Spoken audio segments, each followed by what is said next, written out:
up, you guys? Welcome back to my channel. My name is Dee and this is the Optimistic Network. Today we're going to be making festival. Yes, Jamaican style festival. It's kind of a fried dumpling but on the sweeter side, and it tastes better than fried dumpling to some people. It's more like a pastry. It's made with equal part cornmeal and flour with some sugar and some spices like nutmeg, cinnamon, etc. However, I myself don't like too much cornmeal, so I usually use less cornmeal than flour. And today we are making blueberry festivals. Now, this is my own creation because that's what I do. I develop recipes, and this blueberry festival was really delicious. So I strongly suggest you give it a try. I used about a cup and a half of flour. It could have been 2 cups. I really don't remember. And 1/3 cups of cornmeal. Now, like I said, usually festival is made with equal part cornmeal, equal part flour. So if you love cornmeal, you can put 1.5 cup of cornmeal, 1.5 cup of flour, or 1 cup of cornmeal, 1 cup of flour, because it's more a cornmealy dough than a floury dough it's supposed to be. Now, I added some pink salt. You can add any salt you want. And I used 1.5 tablespoons of sugar. Now, you can control your sweetness. If you want more, add more. If you want less, add less. I add nutmeg, cinnamon, a little allspice. I actually added a little ground clove. It really wasn't allspice, but you can add a little ground allspice. But so a little pinch. You will see the amount of ground clove that I added in the little scoop. Smallest amount, because those spices are strong. Now, you'll find that some people will add butter. So they'll add like a half a stick of butter, and they'll just crush out the butter in the flour mixture and everything until it becomes sandy. I personally don't like adding the butter. I like to just skim on that little healthy part. It don't need any butter. You don't have to add any butter. I love it more without butter because the inside is not so soaked up floury. It comes out like more bready without the butter.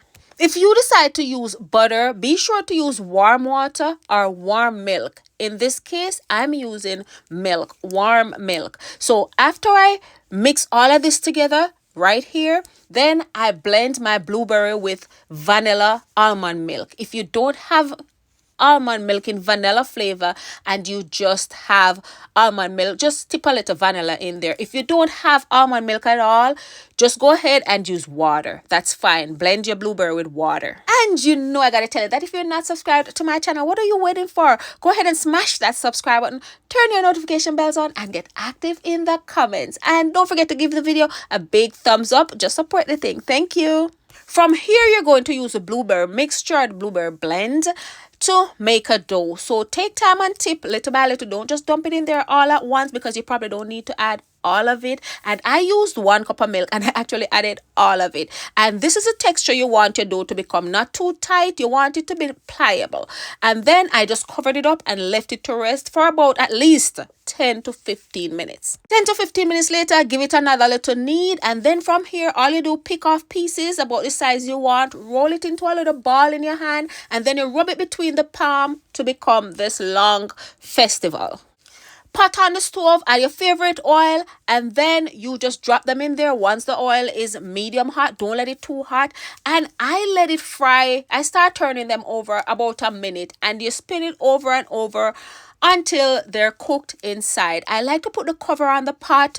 That helps them to cook from inside out. But you want to fry this for at least 6 to 7 minutes, spinning them over and over to fry. You can break the first one that you take out and try to see if it's done. I don't have to do that. Usually you can squeeze to tell because it's nice and soft. And the funny thing, I mentioned soft. I did not mention that I put baking powder. I'm pretty sure I didn't say baking powder. So yes, I put 1.5 tablespoons of baking powder. Because I usually make everything so clear in the videos, most times I don't put the ingredients. But if you don't understand and you want to know about an ingredient that I use, you just let me know in the comment and I'll definitely add the ingredients to it. I hope you guys enjoyed this video. I promise if you try this, you'll like it. They're not the most visually appealing thing that you'll ever make because I think they look a little like dog poop, but gosh, they taste so good. And I know this will taste even better with cheese. I had them with curry chicken with some rice on the side and it was great with the avocado.